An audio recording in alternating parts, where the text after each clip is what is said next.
We have Joey from Ireland. Joey, he him. And he says that engaging with theists and this wants to talk about engaging with theists and the side effects. Is it beneficial to have the conversation, or is it just a waste of time? Hi, Joey. How are you? Hi, it's Jerry, Kerry. Oh, I'm sorry. The call screener put it up here wrong. Okay, I'm sorry about that, Jerry. It's probably my Irish accent. Can you understand me? Yeah, I can totally. My name's Kelley. I can understand an Irish accent. I've been around him most. I was around him most of my early life, so that's not a problem with me. Okay, and your co-host name is? Yeah, I'm the cross-examiner. My first name's Graham. So part of my family comes from England and Scotland Graham. As well. So I have some affinity. Okay. Right. I'm 66. I've been an atheist for 50 years plus. I don't get much of a chance here in Ireland to engage with theists. It's not as big an issue, religion, here in Ireland as it is for you guys over there. I guess Twitter, or X as it's now called, is where I get the chance to come across theists making assertions and claims, etc. And I know that it's pointless trying to change the mind of the likes of Ken Ham, Kent Hovind, etc. But you're common or garden theist. I try to use the Socratic method, let's say, to draw them into a conversation. And it actually worked for me once. We were having a good back and forth. I basically asked, what do you believe in and why? But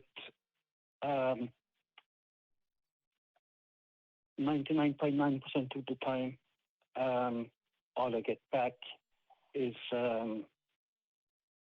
I'm just basically an argument back. You just want it. Yeah. I just get like y'all just want to sin kind of thing, you know. Oh yeah, right, of course. I've heard that one. Yeah, God, I've heard that one too. Yeah.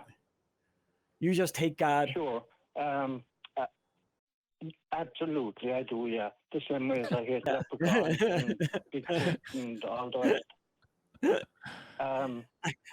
I always just say I don't hate God. I just hate the people that follow him.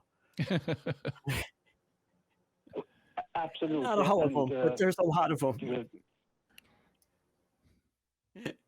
The terrible amount of damage that religion causes and has caused. I mean, I grew up in a country here in Ireland, which was basically a theocracy in all name, and I saw the atrocities carried out like by the laundries, the Catholic Church.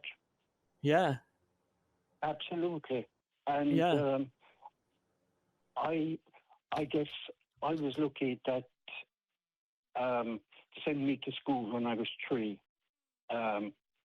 So I was a bit ahead of my peers education-wise. So I had a good grasp of Latin by the age of 12 or 13. And first thing I noticed, I was forced to go to Mass, was that it was in Latin. And I knew that at least 90% of the congregation didn't understand the words of Latin. So that was, I found that kind of suspicious. I won't go too much into my story. I read as many of the versions of the Bible as I could, and I found them all to be equally horrific. I was an atheist by the age of 15.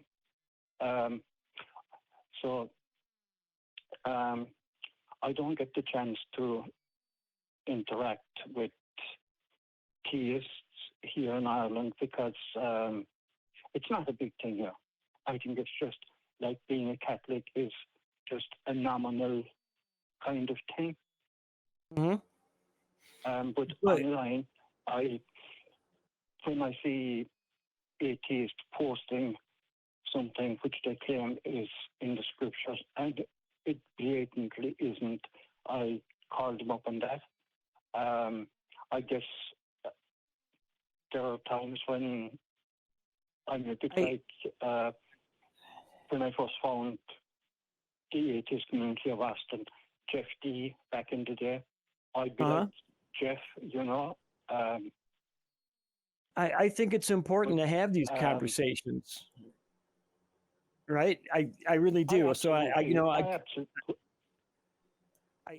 appreciate that you're out there having them, because it does have an effect, even if it doesn't have an effect with the person that you're talking to. And if we can have these conversations and we can have them in as a normal conversation where they don't get heated, we're not insulting each other, and we can show these theists that we're people just like they are, you know, like you were saying, using the Socratic method and keeping the heat down. If we can do that and show them that we are people just like they are, we can start to normalize atheism a little bit more. And we won't get we won't get people saying things to us like, you just want to sin, or you just hate God and that's why you're an atheist. People maybe someday will start understanding who and what we are. But we have to kind of normalize it too first. And I think that's a good way to do it, is to be out there having those conversations. Cross-examiner? I agree with you totally. I agree as well. I was going to chime in just real quick. Sorry. Sure. There's a bit of a delay, just so you know. But I agree with what Kelley said. And I think that the key one, to answer your question that you asked the caller, which was, is it worth it? And that obviously is largely up to you. But the ones I find most worthwhile are the ones, as Kelley mentioned, where there's somewhat of an audience, which is where the internet has really allowed some of this to take place. The dilemma of the internet is, if you're just having bumper stickers saying back and forth, posting meme discussion, that's not going to do much. What I found works the best is having some sort of forum where you can have an honest interlocutor work with you, and where if I'm doing it, am genuinely curious. I come at it from a point of curiosity. There are points of view I know I haven't heard. There are ways of living that I am unfamiliar with, and I would like to learn about this person to understand where they're coming from, because I don't think the vast majority of religious people are crazy or evil or mean. I think they are just like everybody else, born naked and afraid, trying to figure out what's going to happen, and more importantly, what's going to happen when they die. And they think that they have found an answer, and I would like to hear from them why. And if all they have is this inner belief of, hey, after I die, I'm going to go to a happy place if I'm a good person, and it ends there, I'm not that much worried about that point of view. I think that they do have an opportunity cost there, that if they spend too much time praying and going to church, that they've lost some time there, but I'm not too worried about them.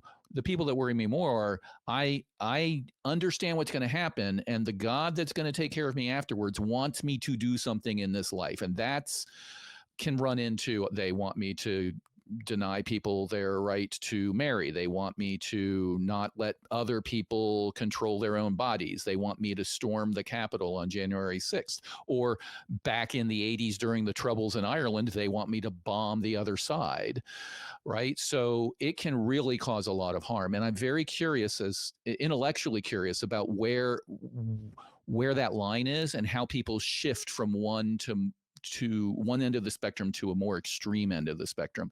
Because if we can control the extremism through what you are trying to do, which is have honest dialogues with people, then we can sort of mitigate the damage that religion does, even if we don't eliminate a religion.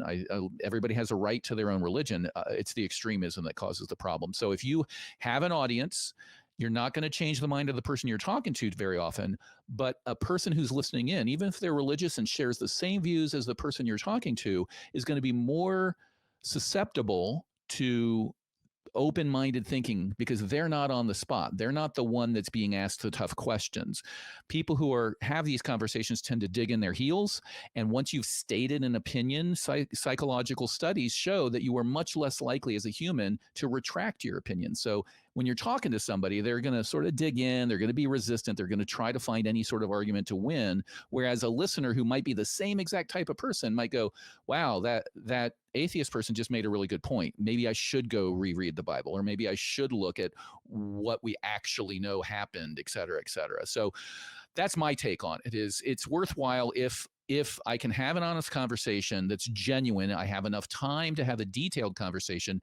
And even if the person is not going to be as likely to change their mind, if there's some sort of audience, whether it's a text chat room or video discussion, that I think is where you get your best bang for your time.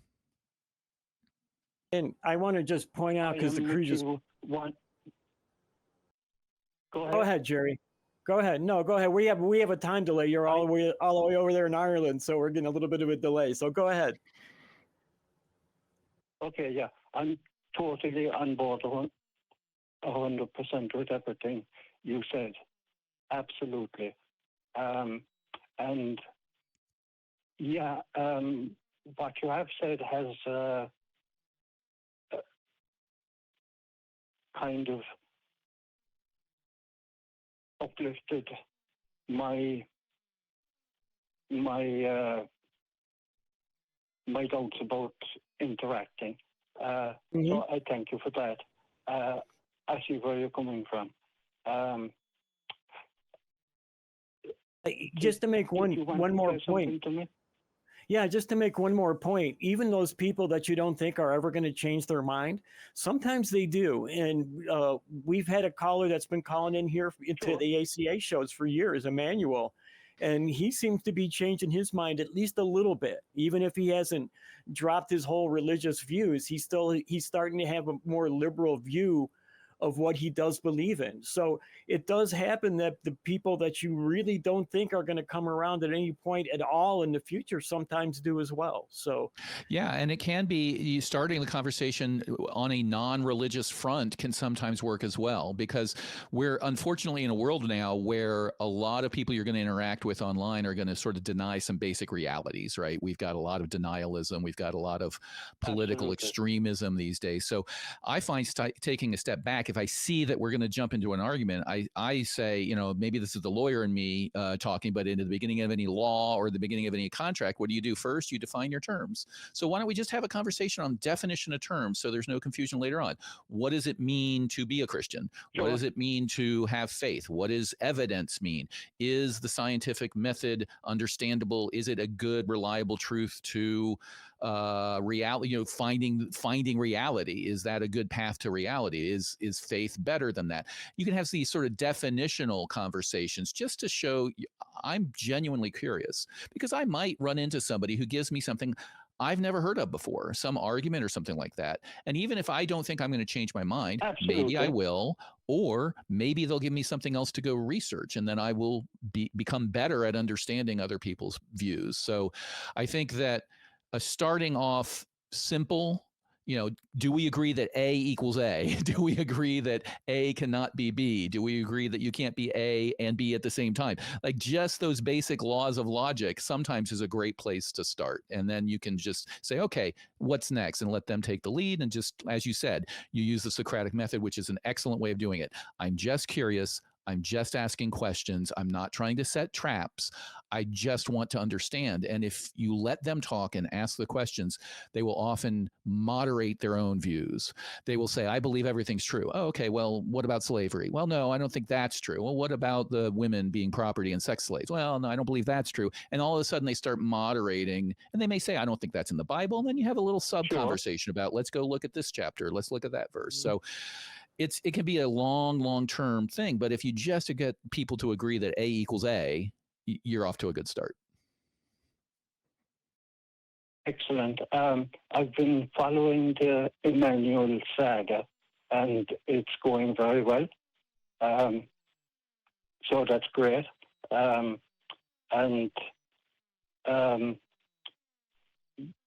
you have actually helped me quite a lot, because all I want is honest conversations, and not I'm not looking for gotchas or anything like that.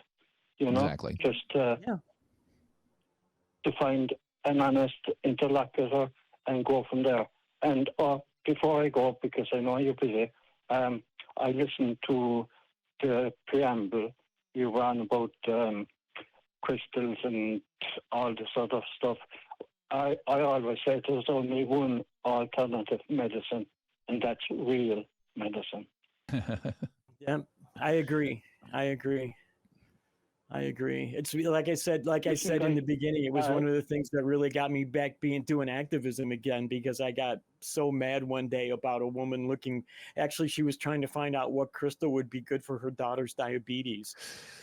And there was something snapped inside of me when I saw that. She posted it on a rock collectors group on the internet, and it just, like I said, something snapped inside of me and said, I've got to start standing up more and saying something about this kind of thing. So, but Jerry, I really appreciate you calling in. You've been a delight to talk to, and I hope you call back again and keep in touch with us and tell us how it's going with your.